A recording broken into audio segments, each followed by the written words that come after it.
माननीय सदस्य श्री दुरई वई को। Thank you, Madam. Coming to the contents of the Disaster Management Amendment Bill, I have a significant concern regarding the composition of the high-level committee established under Section 8B. Madam, this is a committee which determines the financial assistance to the disaster-affected states, but it lacks representation from the Chief Minister and officials of the disaster-affected states. Without the direct involvement of the disaster-affected states, it is not possible to arrive at a fair and adequate relief for the states, Madam.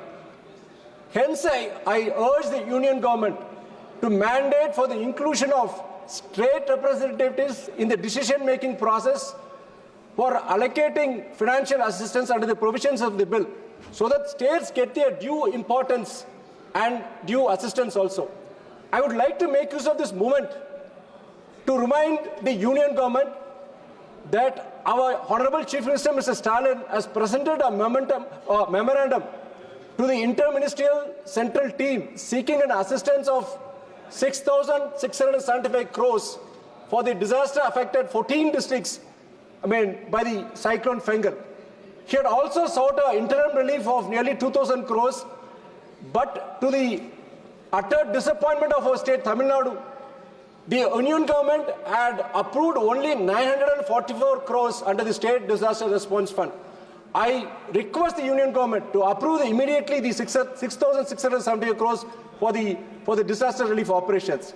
I would also like to bring to the attention of this House that there's been a disturbing pattern of neglect and discrimination by the Union Government while providing assistance to states like Tamil Nadu and Kerala. During the period 2015 and 20, when cyclones like Gaja, Varda, Nivar and Oki battered our state, lives were lost, livelihoods were lost, public infrastructure like roads, bridges, power transmissions were destroyed. During that period of 5 years, our state had requested for 1,60,000 crores, but we got a mere 5,094 crores, a pittance. Last year, when Cyclone Micham caused immense destruction to our northern districts and the floods in the southern districts caused damage, our Chief Minister requested for 38,000 crores, but we got just, in spite of a Supreme Court directive and repeated appeals to the centre, we had got just 276 crores, Madam. So, and even our brothers and sisters in Kerala have been denied the adequate relief for the Wayanad landslide tragedy.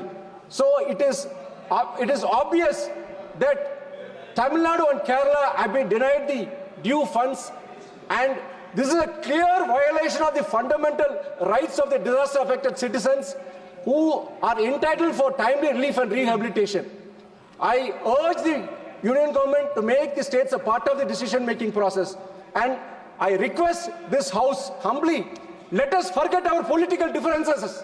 Let us forget our ideologies. Let us forget the bitterness we have towards each other. But let us not forget the pain of the common man whose suffering is immense. Let us all unite together, the treasury benches and the opposition, in bringing about change in this bill, which will offer support and succor to the disaster-affected citizens of this country. Thank you, Madam.